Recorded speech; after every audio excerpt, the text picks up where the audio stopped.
Well, Australians could soon find getting a credit card or home loan a lot easier with the government having passed the legislation for the digital ID. It will build on the existing MyGov and could be used by registered private companies to confirm someone's ID without having to submit documents. Joining me now is the Shadow Government Services Minister, Paul Fletcher. Thanks for your time. It kind of sounds like an idea that's not that revolutionary, right? Instead of having to put endless documents in and the old 100 points of ID and searching through a shoebox, or if you're a bit more modern, you've got a photo of it somewhere, you have this digital ID. Is it common sense? What is your issue, if any, with this?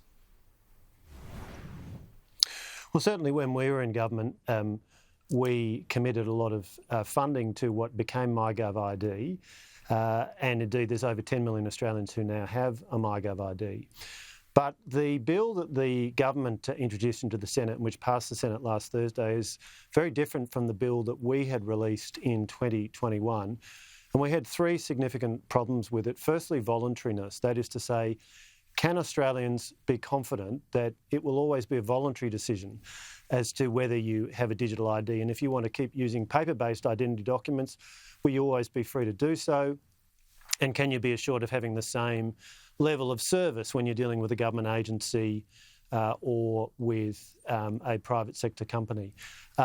We also were concerned about this being government only and not having private sector involvement until some considerable time down the track. Certainly the vision we had was that you would have the private sector involved from the outset, because we do think you need those private sector sales and marketing smarts so that you can demonstrate to people why there are benefits in having a digital identity if you choose to.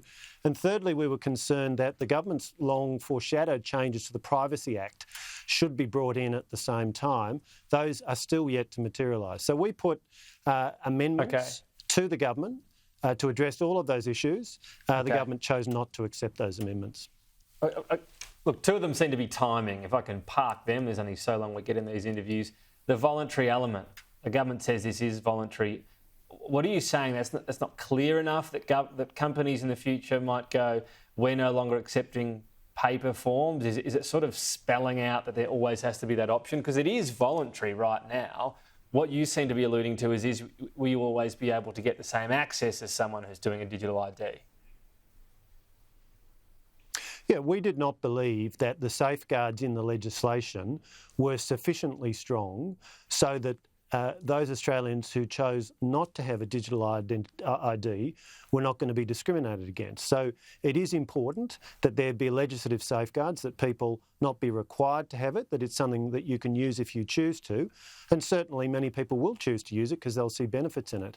But we felt the safeguards were simply far too weak, and particularly this issue of whether you can be confident that you're going to continue to get service from government departments and agencies and from private sector businesses if you choose not to have a digital ID. So that's what we put into some pretty detailed amendments that we provided to the government. And I might say many of the concerns we identified were based upon issues that were put during the Senate committee held into this bill.